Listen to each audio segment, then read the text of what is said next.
So now that we've talked about kinematics, we're going to move on to forces. And yeah, so we're going to start by looking at Newton's laws.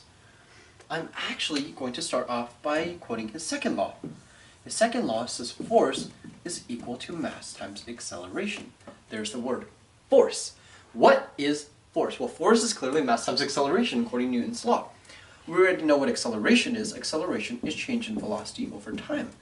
And the mass is just how much matter an object has. Like this pen has a certain amount of mass, and it's measured in kilograms. So let's write this here. M is mass.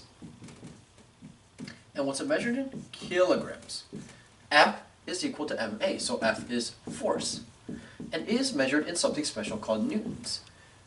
Newtons? What are newtons? Well, they're named after Isaac Newton. Wow, so cool. But let's say we wanted to find out what units make up a newton. Well, force is equal to mass, which is in kilograms, multiplied by acceleration, which we know is in meters per second squared. So yeah, that's a newton. A newton is a kilogram meter per second squared. So that is something cool to note. I will write that on the top right because we want to keep that in mind. N is equal to kg m over s squared. Now let's go to his first law. What does his first law say? His first law says an object at rest that's not moving will stay at rest. Will stay at rest, and an object in motion will remain in motion unless acted upon by an outside force.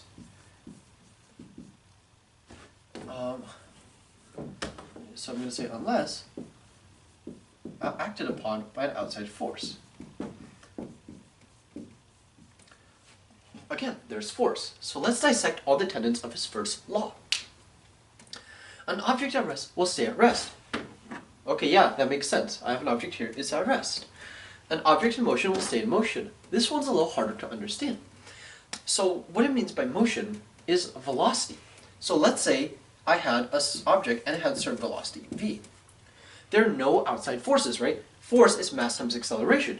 If force is 0, then acceleration is 0. We know that acceleration is equal to the change in velocity over time. So if acceleration is 0, the change in velocity is 0 as time progresses. If there's no change in velocity, what's that mean? Well, that means the velocity is constant. So if I had an object and there was no forces acting on it, no forces like air resistance, no forces like gravity, it would stay in motion and would go in this path, linear path.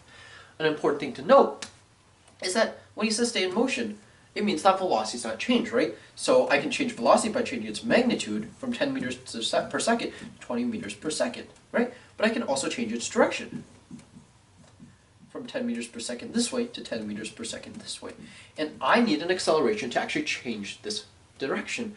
We will get to that when we come to centrifugal forces, but just know for now that we need acceleration to change velocity in different directions. So this makes sense, right?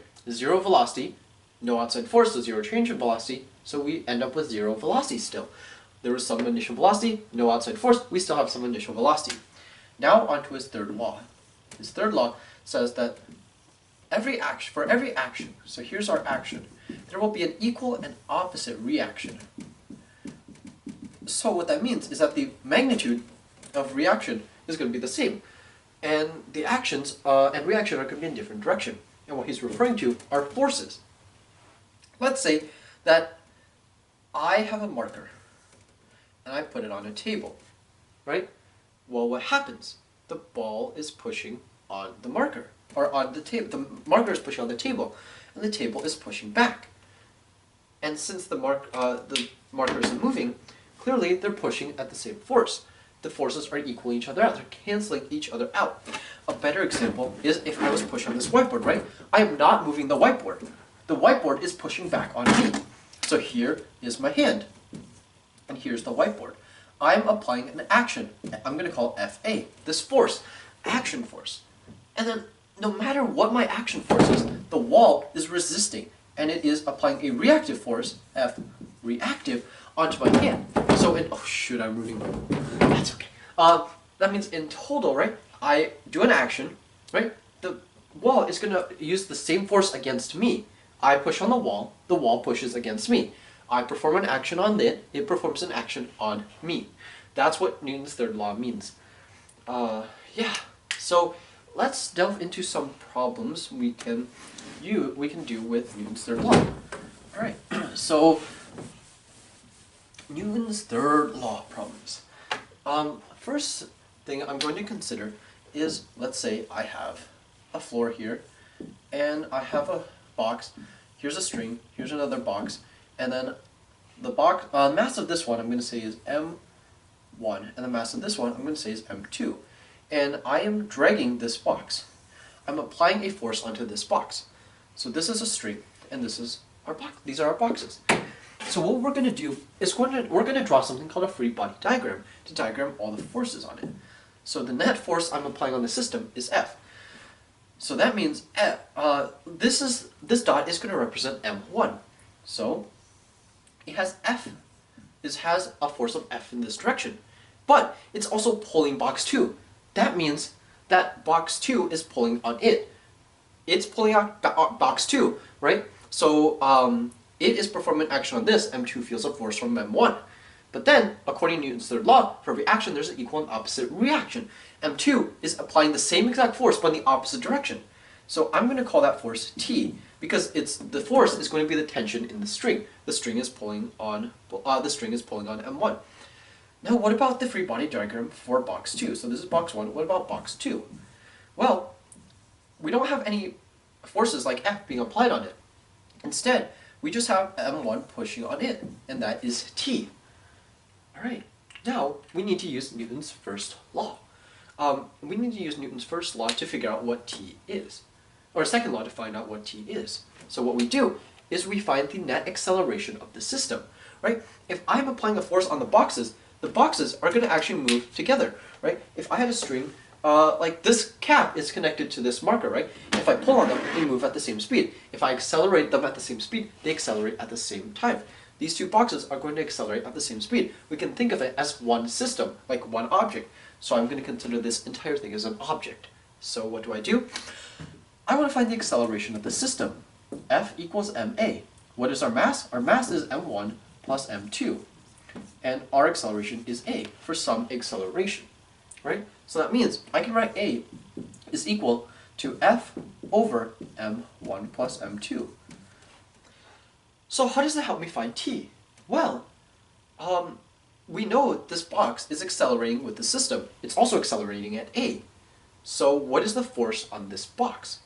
Well, this force on this box, which is T, right? T is the only force that's acting on the box, is equal to, the force T on the box is equal to the mass of the box, m2, times A, which is equal to m2 times F over m1 plus m2. There we go, we found T. We use Newton's third law to figure out our free body diagrams, and we use Newton's second law to do some math to figure out what T could be. Now that is something awesome that we've done. So now I will leave you off on one more note. This is something called net force. You might have heard me mention it already, maybe I didn't. I have no idea what I said before. Net force. So, let's say we draw a free body diagram of a ball, and it's sitting on a table. Alright?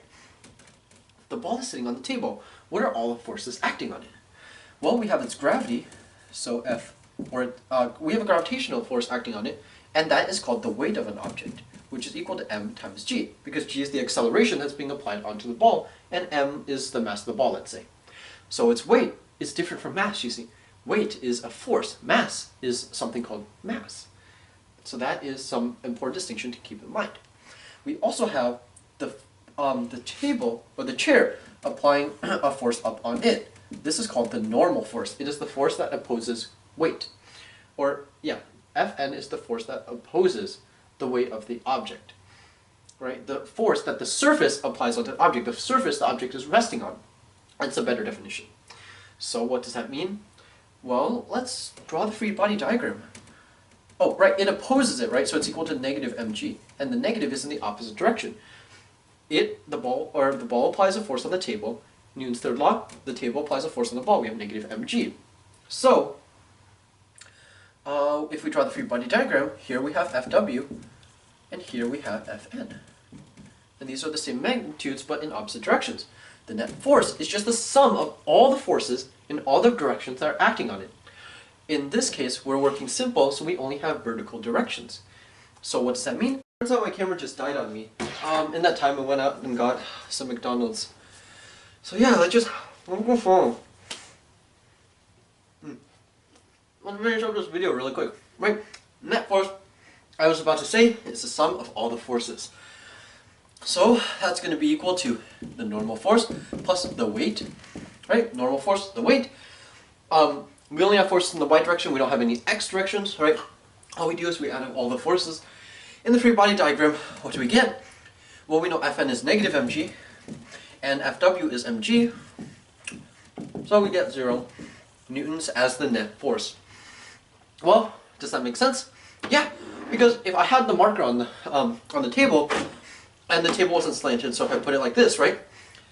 It's not moving, its velocity is 0, and it's staying at rest because there's no outside force acting on it. There's no forces that are acting on it. There's no net forces that are acting on it. Nothing is pushing it or anything because all the forces acting on it cancels out and get 0. So yeah, that's net force.